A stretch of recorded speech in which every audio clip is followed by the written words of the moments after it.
मैं कृष्णकांत ओझा। विकास दुबे इनकाउंटर के बाद भी विकास दुबे को लेकर के जो अपराध, राजनीति, पुलिस और मीडिया को लेकर जो चर्चाएं चल रही थी वो थमी नहीं है, बल्कि कई और नए अध्याय शुरू हो गए हैं। महाकाल के दरबार में एक अपराधी जाता है जिसने दर्जनों घरों को उजाड़ दिया है।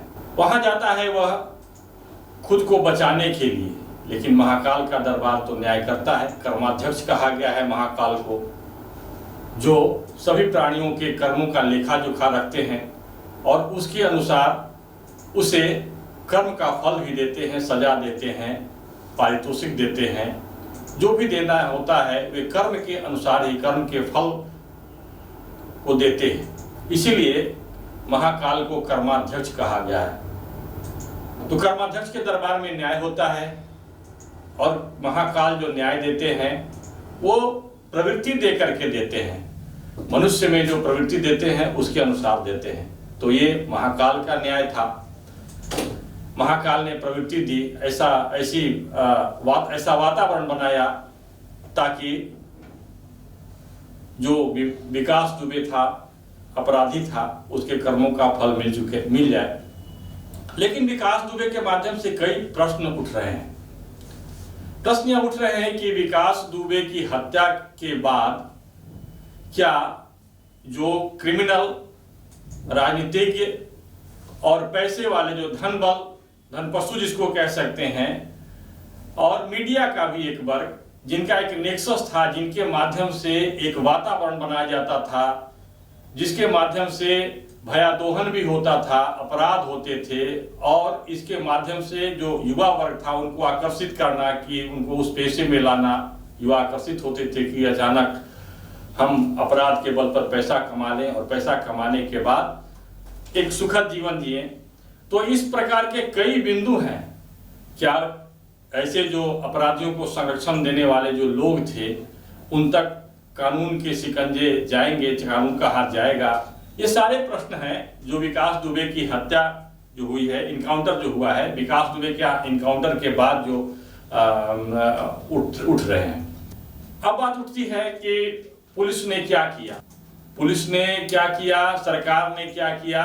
लेकिन विकास दुबे के इनकाउंटर में मारे जाने के बाद एक संदेश तो जरूर गया कि अपराधी चाहे जिस कद का हो, उसके पास जितने संपत्ति हो, उसका नेटवर्क जितना भी मजबूत हो, लेकिन अंततः उसका हाल बुरा होता है और वह एक सामान्य आदमी की तरह एक कुत्ते सियार की मौत मरने के लिए ही उसकी नियति होती है, उसका परिणाम अंततः यही होता है। विकास दुबे ने अपना तो सब कुछ गवा दिया, लेकिन उनके साथ साथ उनके सहयोग करने वाले लोग, कई परिवार के लोग जो हैं आज तबाह हैं। कई लोगों की जानें गई जो अपराधी थे। ऐसा भी सुनने में आया है कि विकास ने कई सीधे साधे जो स्कूल जाने वाले लड़के थे उनके हाथ में असलहा पकड़ाया, और पकड़ाने के बाद में, और सभी उसी के खानदान के थे, कुल खानदान के थे, उसके संबंधी थे, ब्राह्मण जाति के थे, उसी जाति के थे। ऐसे लोगों के हाथों में असलहा पकड़ाया और उन्हें अपराध के रास्ते पर धकेल दिया। एक उनका जो सुनहरा भविष्य होता, उस भविष्य के साथ को बिल्कुल अंधेरे गर्त में डाल देने का उसने कुकृत्य किया था।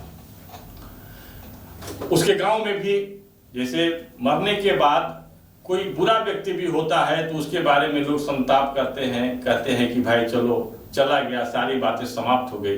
लेकिन उसके गांव में जाने के बाद में लोगों ने जश्न मनाया, खुशी मनाई कि एक रावण का वध हुआ। ठीक उसी प्रकार से जैसे रावण का वध होता है तो बाकी सब लोग खुशी मनाते हैं।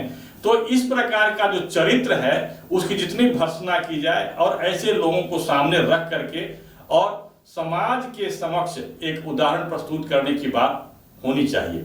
लेकिन ऐसा होने से पुलिस फोर्स में बैठे हुए वैसे लोग जिन्होंने विकास जैसे अपराधी को बढ़ाया, उनको संरक्षण दिया, उनका अपराध माफ नहीं हो सकता है। अब योगी सरकार को यह अवश्य करना होगा कि ऐसे लोग जो इनका नेक्सस बना हुआ, जो गहरे जड़ जमाए हुए हैं और जिनका अपराधियों के साथ संरक्षण रहा है, जो अपराधियों को संरक्षण दे करके अपना मतलब साधते रहे, भारी मात्रा में धन उपार्जित करते रहे हैं, तो ऐसे लोगों को कैसे निकाला जाए, उनको कैसे चिन्हित किया जाए, क्योंकि अस्थायी जो व्यवस्था है, जो अपराध जिस रूप में बिगड़ चुका है मामला, चाहे समाजवादी पार्टी की सरकार हो, चाहे बहुजन समाज पार्टी की सरकार हो, इन सभी सरकारों में अपराधियों का बोलबाला रहा और पुलिस में एक विकृत संस्कृति उत्पन्न हुई वहां के पुलिस में। और पुलिस फोर्स जो है, संगठन जो है, वह जातियों के आधार पर, वह पैसों के आधार पर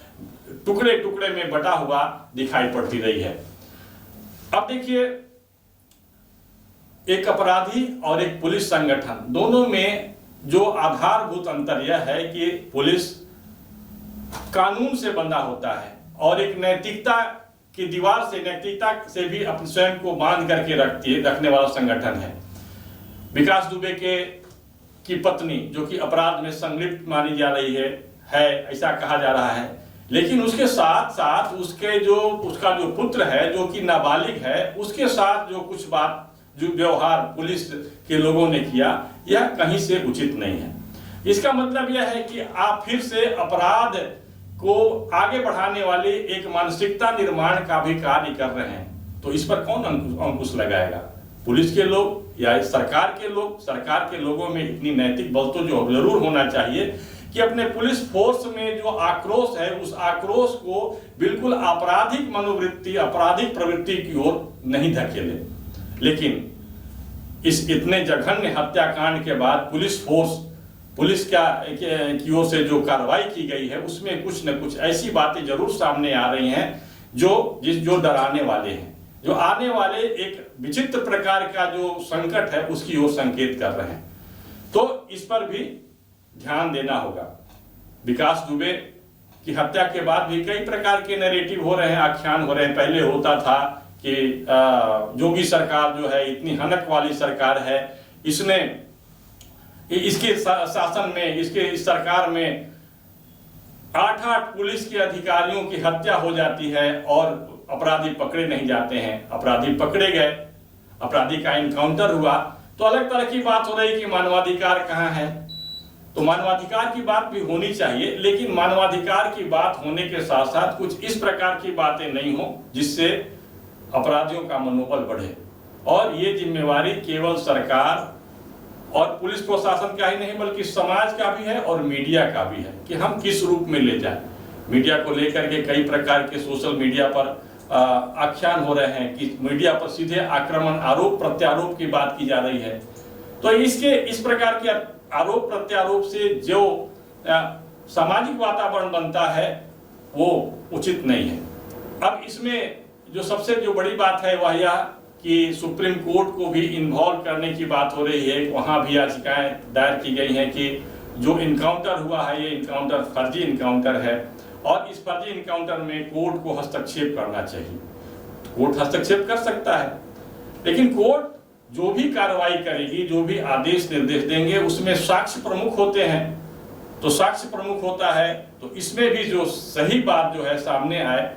और एक बात ऐसी होनी चाहिए कि कानून का शासन हर स्थिति में हो, लेकिन अपराधियों को भी वैसी छूट, जिसको कि कह सकते हैं कि कानून ही बिल्कुल सख्ते में आ जाए, कानून से लोगों का विश्वास उठने लगे, यह भी होना उचित नहीं है। देखते रहिए स्वतः समाचार। इस प्रकार के अपडेट्स के लिए धन्यवाद।